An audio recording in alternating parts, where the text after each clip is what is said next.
Hi hello welcome back to our channel options master guide. இங்க இருக்க இந்த 4 green colour lines பார்த்தீங்க அப்படின்னா நேத்தைய மார்க்கெட்டுக்கு லெவல்ஸா நாம ஞாயிற்றுக்கிழமையே கொடுத்திருந்தது. அந்த லெவல்ஸ் எந்த அளவு ரெஸ்பாண்ட் ஆயிருக்கு பாருங்க. நம்ம சொல்லியிருக்க ஸ்ட்ரைக்லாம் என்ன மாதிரி நடந்திருக்கு, என்ன மாதிரி ட்ரேட் ஆயிருக்கு அப்படின்றத செக் பண்ணி பாருங்க. மார்க்கெட் நாம அன்னைக்கு பெருசா எந்த ஒரு விஷயமும் பண்ணல. அன்னைக்கு க்ளோசிங் பிரைஸ்ல இருந்தே ஏடிஎம் ஸ்ட்ரைக், பிரீமியத்துல எந்த ஸ்ட்ரைக் ஏடிஎமோ அந்த ஸ்ட்ரைக்கோட பிரீமியத்தை பேஸ் பண்ணி நம்ம லெவல்ஸ் எடுத்திருந்தோம்.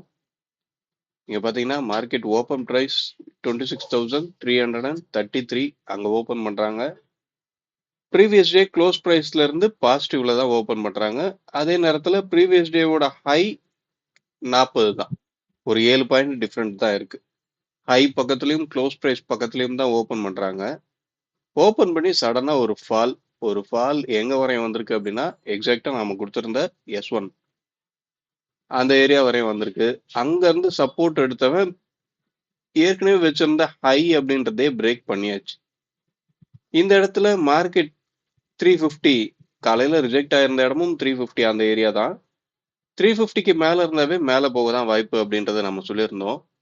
இந்த இடத்துல ஸ்பாட் ஃபர்ஸ்ட் கேண்டில் வச்சிருக்க ஹைய வந்து திரும்ப ரீச் பண்ணும்போது பிரீமியம் அப்படின்றதோட ஹை பாத்தீங்க அப்படின்னா இங்கதான் ஒரு 15-20 பாயிண்ட் கம்மியாவே தான் ட்ரேட் ஆயிட்டு இருக்கு.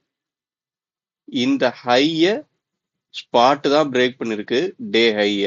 ஆனா பிரீமியம் டே ஹைய பிரேக் பண்ணவே கிடையாது.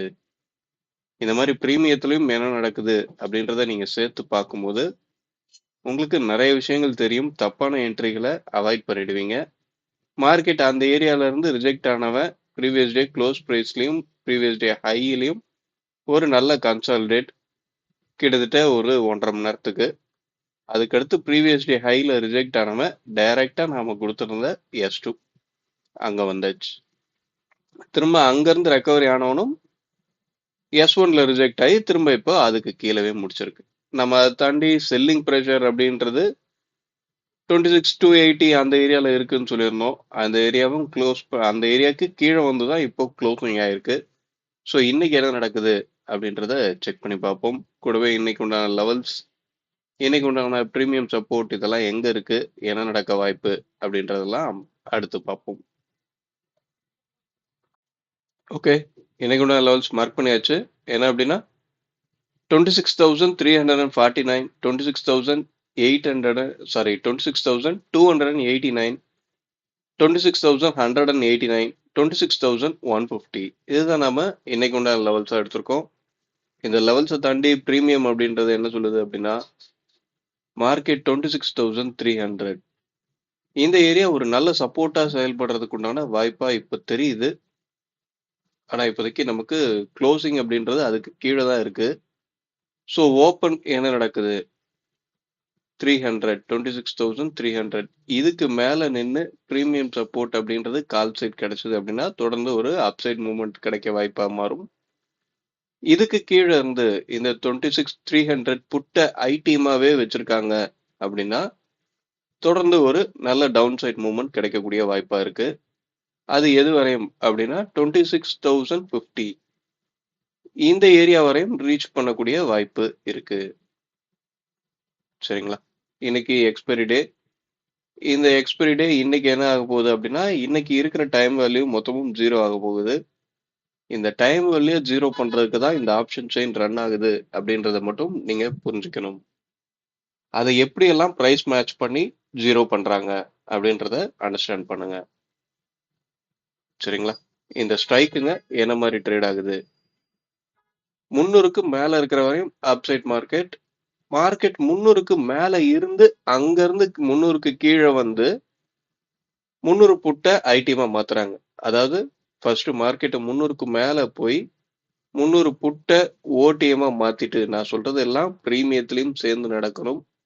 300 புட்ட ஓடிஎம்மா மாத்துறாங்க.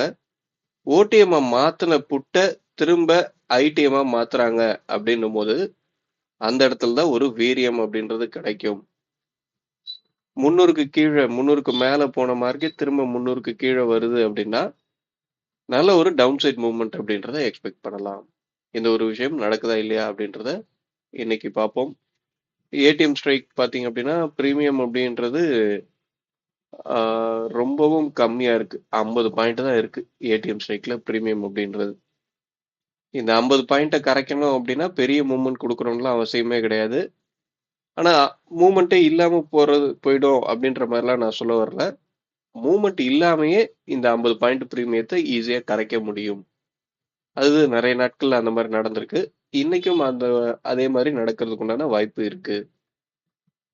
ஸோ பிரீமியம் கம்மியா இருக்கும்போது மார்க்கெட் செல்லருக்கு ட்ரேட் பண்றதா இருந்தாலும் சரி, பையருக்கு ட்ரேட் பண்றதா இருந்தாலும் சரி, ஒரு கஷ்டமான இடமாவே தான் இருக்கும். ஏன்னா பிரீமியமே இல்லை அப்படின்னும் போது ஒரு செல்லர் ரெகுலரா ஒரு ₹100 பிரைஸ்ல இருக்கிறவனை செல் பண்ணி பழகிட்டான் அப்படின்னா, இங்க ஏடிஎம் ஸ்ட்ரைக்லயே ₹50 தான் இருக்கு அப்படின்னா அவன் ₹100 செல் பண்ணணும்னா கிட்டத்தட்ட ஐடிஎம் ஸ்ட்ரைக்கு வந்தாகணும். ஐடிஎம் ஸ்ட்ரைக்ல அவன் செல் பண்ணணும் பாக்குறான் அப்படின்னாவே அங்க ரிஸ்க் இருக்கு அப்படின்றது அவனுக்கு தெரியும். ரிஸ்க் இருக்குன்னு தெரிஞ்ச இடத்துல ரிஸ்க் எடுக்கிறதுக்கும், இது ரிஸ்கே இல்ல அப்படின்னு சொல்லி ஒரு இடத்த செல் பண்ணி அந்த இடத்த மார்க்கெட் ரீச் பண்ணும்போது அவன் பயப்படுற பயத்துக்கும் 2த்துக்கும் வித்தியாசம் இருக்கு. நீங்க நிறுத்தி நிதானமா இந்த விஷயத்தை யோசிச்சு பாருங்க. என்ன நடக்க வாய்ப்பு அப்படின்றது எல்லாமே நீங்க புரிஞ்சுக்கிற விதத்தில் தான் இருக்கு. மார்க்கெட்டை நீங்க எந்த அளவு ரசிச்சு பாக்குறீங்க, அதை எந்த அளவு புரிஞ்சுக்கிறீங்க அப்படின்றது தான் உங்களோட நாலேஜ் அப்படின்றது ஆப்ஷன்ஸ் மார்க்கெட்ல இம்ப்ரூவ் ஆகும். சரிங்களா? மார்க்கெட் பிரீமியம் தான் எல்லாமே. பிரீமியம் சொல்ற இடத்துல தான் ஸ்பாட் க்ளோஸ் ஆகும்.